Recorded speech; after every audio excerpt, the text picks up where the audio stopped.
Hello, welcome back to the channel. Today I bring you my own game against Dr. Joseph Kizito, the African national Sicilian chess coach.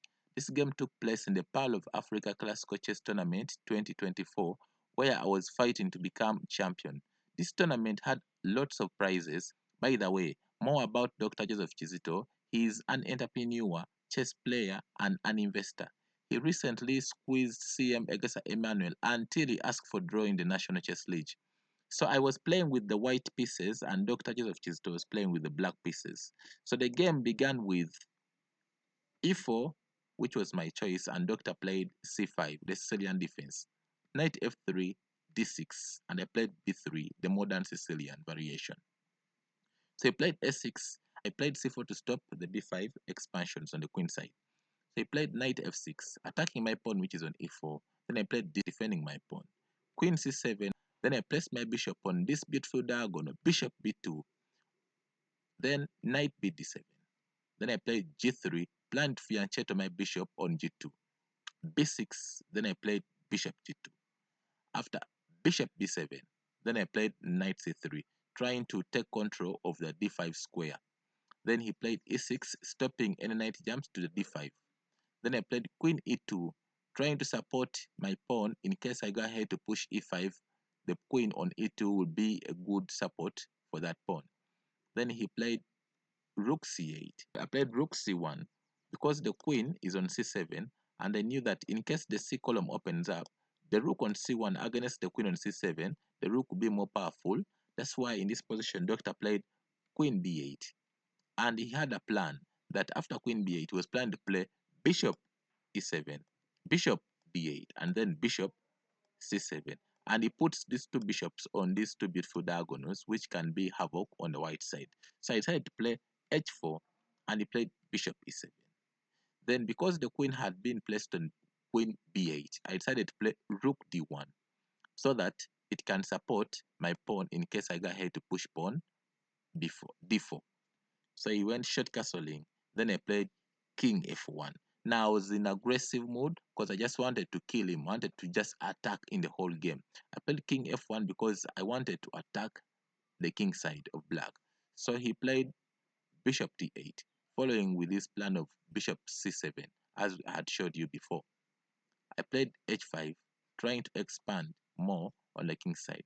Then he played h6, stopping the pawn expansions. In this position, I went ahead to play bishop h3. So now you're wondering, what happens if black decides to play knight takes h5? In case you go ahead and play knight takes h5, I play d4. After c takes d4, then I was planning to play knight takes d5. Knight hf6, moving ahead the knight from the havoc. Then I play knight takes e6 with a sacrifice. After f takes e6, bishop takes e6, check. After king h8, then I was planning to play knight d5. In case of bishop takes d5, I was planning to play bishop takes d7, knight takes d7, then I play rook takes h6 check. In case of king g8, then I play queen h5 with a decisive advantage. But after bishop h3, Doctor was very wise because he anticipated I was planning something, and he went ahead to play bishop c7, continuing with his plan. So I went ahead to play g4, which is supported by my bishop, which is on h3. So he played d5, hitting in the center, and I went ahead to play c takes d5, e takes d5. Then, because now I wanted to open up for the bishop diagonal, and I had no time to take this pawn because I was afraid of the rook move, which could be very dangerous against my queen, which is on e2. I decided to play g5. And in this position, I was planning, in case he plays h takes g5, I was planning to go ahead and play bishop takes d7. After knight takes d7, then knight takes d5. Bishop takes d5, then I play h6. After bishop b7, then h takes d7. If he plays rook f e8, then I play rook h8, which would be checkmate. That's why in this position, after g5, Doctor went ahead and tried his luck and played d takes e4. So after d takes e4, I played d takes e4. So now, if you look at this position, I'm attacking the knight which is on f6. At the same time, the bishop is attacking the knight which is on d7, supported by the rook which is on d1. So he went ahead and played knight takes h5, trying to play the knight on the f4 square. So I played bishop takes d7, and after knight f4, attacking my queen which is on e2, I played queen c2, putting more support on my pawn which is on e4, and also trying to keep an eye on the king side. I was expecting a move like maybe playing rook maybe to b8. I was planning to just drop back my bishop, but in this position, Doctor decided to close the king side by playing h5 to stop all the attacks which could affect his king side. So I played takes c8, and after queen takes c8, I was planning to play queen g4, attacking my king on the g2, which will be very dangerous, and all these pieces will be in havoc.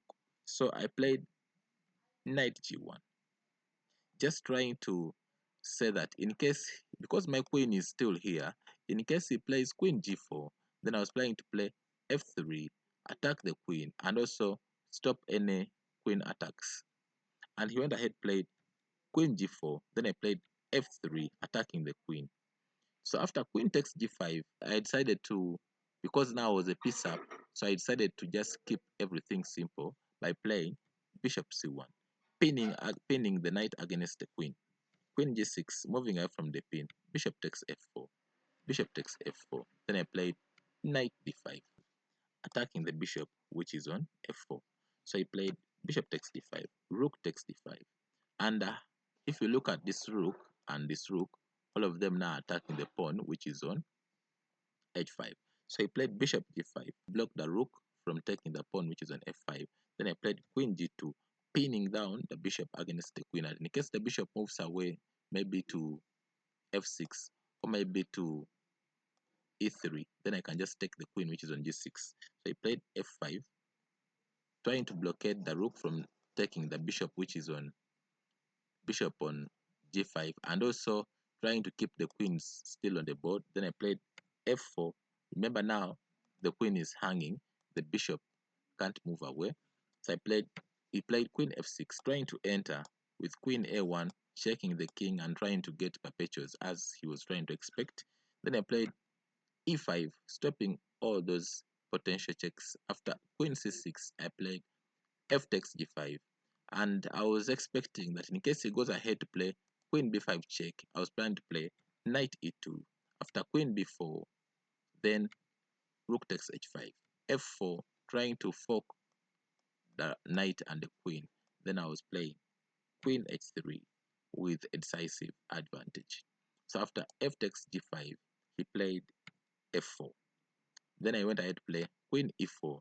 That is hard, so that in case he plays the check, I can just blockade with my queen. He played queen b5 check, queen c4, queen takes c4, b takes c4. And after g6, I knew that now at least I have the point in my hand. Then I went ahead and played rook d6.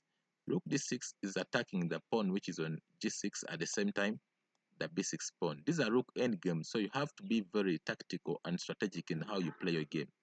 After king g7, then I went ahead to play rook takes b6.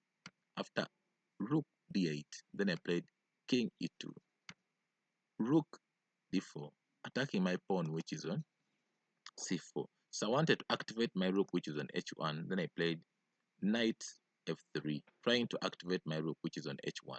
Rook takes c4, then I played rook takes a2, rook c2 check, I played king d3, rook f2, then I played king e4, attacking the pawn which is on f4.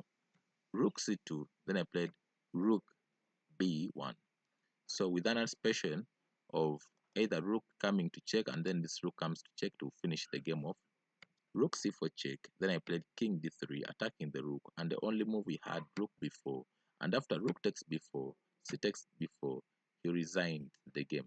Thank you for watching, and I wish you good luck in your games.